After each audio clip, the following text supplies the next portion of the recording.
الحمد للہ وحدہ والصلاة والسلام علی من لا نبی بعدہ اما بعد فاعوذ باللہ من الشیطان الرجیم بسم اللہ الرحمن الرحیم والذین جاہدوا فینا لنہدینہم سبلنا صدق اللہ العظیم۔ حالات کے قدموں میں قلندر نہیں گرتا، ٹوٹے بھی جو تارا تو زمیں پر نہیں گرتا، گرتے ہیں بڑے شوق سے دریا سمندر میں لیکن کسی دریا میں سمندر نہیں گرتا۔ میرے محترم عزیز ساتھیوں، جو قرآن کریم کی آیات تلاوت کی گئی اس کا مفہوم ہے کہ اللہ جل شانہ فرماتے ہیں کہ جو لوگ ہمارے راستے میں مجاہدے کرتے ہیں ہم ان کو ضرور بضرور کامیاب کرتے ہیں، ان کے لیے راستے کھول دیتے ہیں، ان کے لیے آسانیاں پیدا کر دیتے ہیں۔ یہاں ضرور ہے، تاکید ہے اس میں کہ یہ ضرور اس پہ اللہ راستے کھولے گا، ہدایت کے راستے کھل جائیں گے اس کے اوپر۔ اب یہاں مجاہدہ ہے، یہ کن لوگوں پر اللہ ہدایت کے راستے کھولے گا؟ جو اللہ کے دین پر مجاہدے کریں گے، اللہ کے دین میں مجاہدات کریں گے۔ ایک علم وہ ہے جو صرف معلومات کا کام کرتا ہے، معلومات سمجھ رہے کہ معلومات تو بہت سے لوگوں کے پاس ہوتی ہے۔ ایک علم نافع ہوتا ہے، علم نافع وہ ہوتا ہے جس سے مخلوق کو فائدہ پہنچتا ہے، اور علم نافع انسان کو تب حاصل ہوتا ہے جب وہ مجاہدہ کرتا ہے۔ کیا کرتا ہے؟ مجاہدہ کرتا ہے، یعنی کوشش کرتا ہے، اس کی جد و جہد کرتے، اپنے وقت کو، جان کو، مال کو اللہ کے راستے میں خرچ کرتا ہے، پھر اللہ اس کو علم نافع عطا کرتا ہے جس سے مخلوق کو فائدہ پہنچ سکے۔ اس کے علاوہ دیگر وہ علم تو نہیں معلومات ہو سکتی ہے کہ جس سے کسی کو فائدہ نہ ہو۔ اس کے پاس معلومات تو بہت ساری ہے لیکن نہ اس کو فائدہ نہ مخلوق کو فائدہ پہنچ رہا ہے، تو یہ معلومات ہے۔ میرے محترم ساتھیوں، قرآن کریم میں اللہ جل شانہ نے انسان اور جنات کو پیدا کرنے کا مقصد بتا دیا۔ مجھے اور آپ کو اللہ نے کیوں پیدا کیا یہ اللہ نے قرآن میں فرما دیا۔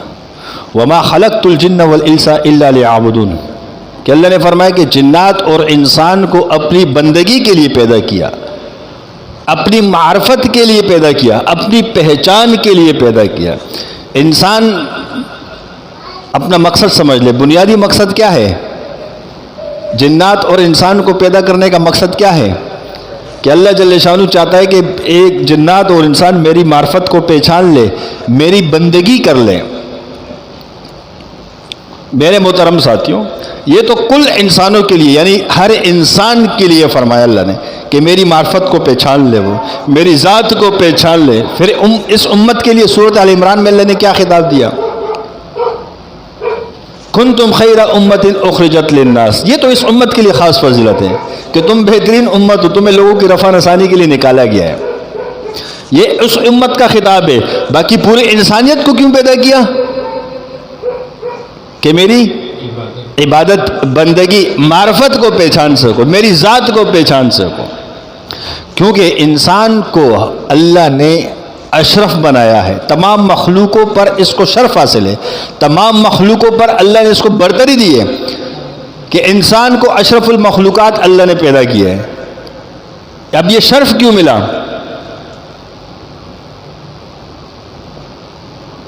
اور انسانوں کو اللہ نے تمام مخلوقاتوں میں سب سے خوبصورت کس کو پیدا کیا؟ انسان کو پیدا کیا۔ لقد خلقنا الانسان فی احسن تقویم، کہ اللہ نے اس انسان کو سب سے زیادہ خوبصورت پیدا کیا، یعنی کوئی بدصورت نہیں ہو سکتا، انسان ہے ہی خوبصورت۔ یہ خوبصورت بھی ہے، اعلیٰ بھی ہے، عرفہ بھی ہے بقدر دیگر مخلوقات کے، اور تمام مخلوقات میں افضل بھی ہے۔ جب جنات آ جائے جنات سے افضل، فرشتے آ جائیں فرشتوں سے بھی افضل۔ جنات انسان کے خادم، فرشتے انسان کی خدمت کے لیے اللہ نے پیدا کیے، تو ان فرشتوں سے بھی افضل ہے۔ فرق اتنا ہے کہ تو اللہ کو پہچان، اللہ کی معرفت کو سیکھ، اللہ کے ساتھ تعلق بنا۔ یہ ساری کائنات تیرے لیے اللہ نے بنائی ہے، تجھے اپنے لیے بنایا۔ حدیث قدسی میں آتے ہیں نا مفہوم اس طرح سے کہ پوری کائنات کے اندر جتنی چیزیں ہیں، تمام مخلوقات کو اے میرے بندے تیرے لیے بنایا ہے، واحد تو ہے، تجھے میں نے اپنی ذات کے لیے بنایا ہے۔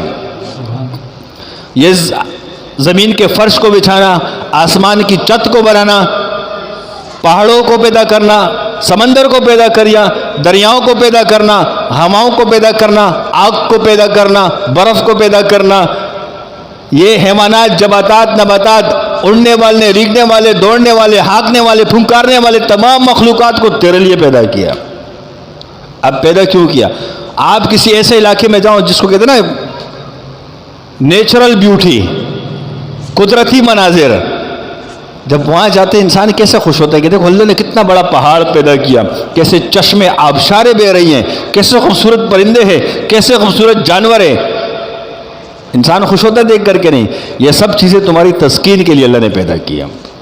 مور کی خوبصورتی تمہارے لیے، تم مور کو دیکھو تمہیں اللہ کی یاد آ جائے، تمہیں تسکین حاصل ہو سکی، اس لیے پیدا کیے۔ اور جتنے زہریلا جانور پیدا کیے یہ بھی تمہارے فائدے کے لیے۔ سورج جب طلوع ہوتا ہے اس سے جو شعاعیں نکلتی ہے اس کے اندر زہریلا مادہ ہوتا ہے، وہ زمین پر پڑتے ہیں، انسانوں پہ پڑتے ہیں، انسان کو نقصان ہوتا ہے۔ اللہ نے زہریلے جانوروں کو پیدا کیا، وہ سارا اس کو زہر ان کے اندر منتقل ہو جاتا ہے، تمہاری حفاظت ہو جاتی ہے۔ یعنی ہر چیز کو اللہ نے انسان کے فائدے کے لیے پیدا کیا۔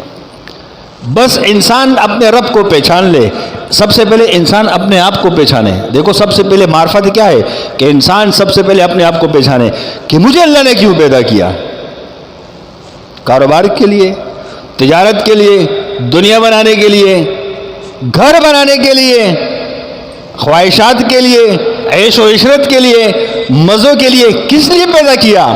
یہ قرآن بتائے گا تمہیں کہ تمہیں اپنی بندگی کے لیے پیدا کیا۔ تو دیکھو تمہاری خواہشات تو چلی گئی نا، بندگی آ گئی، معرفت آ گئی۔ اب ہم نے کیا کیا؟ بندگی معرفت کو چھوڑ دیا، صرف دنیا میں ہی لگ گئے۔ حالانکہ دنیا تو مومن کے لیے قید خانہ، جنت کے لیے کافر ہے۔ ہم یہاں قیدی بننا چاہتے نہیں ہیں، ہم یہاں مالک بننا چاہتے ہیں کہ ہم دنیا کے مالک بنے، وہ زمین بھی میری ہو، یہ مکان بھی میرا ہو، یہ پراپرٹی بھی میری ہو، یہ گاڑی میرے پاس ہو، یہ چیزیں میرے پاس ہو۔ ہم تو مالک بننا چاہتے ہیں۔ خواہشات کسی کی پوری نہیں ہو سکتی، خدا کی قسم کھا کے کہہ رہا ہوں، یہ شیطان کا دھوکہ ہے، یہ ابلیس ہے، ابلیس ہے۔ کم سے کم اتنی خواہشات تو ضرورت پوری ہو جائے۔ ضرورت انسان کی پوری پیاس سے ہوتی ہے، اس پہ شکر ادا کرے، روٹی اور پیاس کا ضرورت پوری ہو رہی ہے۔ لازمی ہے کہ تمہیں چکن مراکن چیزیں کھا رہی ہیں، بات ضرورت کی ہے، ضرورت پیاس سے اللہ پوری کر رہا ہے، ضرورت کی ہے اللہ پانی سے ضرورت پڑ رہا ہے، پوری کر رہا ہے آپ کی۔ آپ نے مشروبات میں کیوں پڑنا پھر؟ اب اللہ نے دیا اس میں پڑ جاؤ، نہیں دیا جو دیا اس پہ شکر ادا کرو۔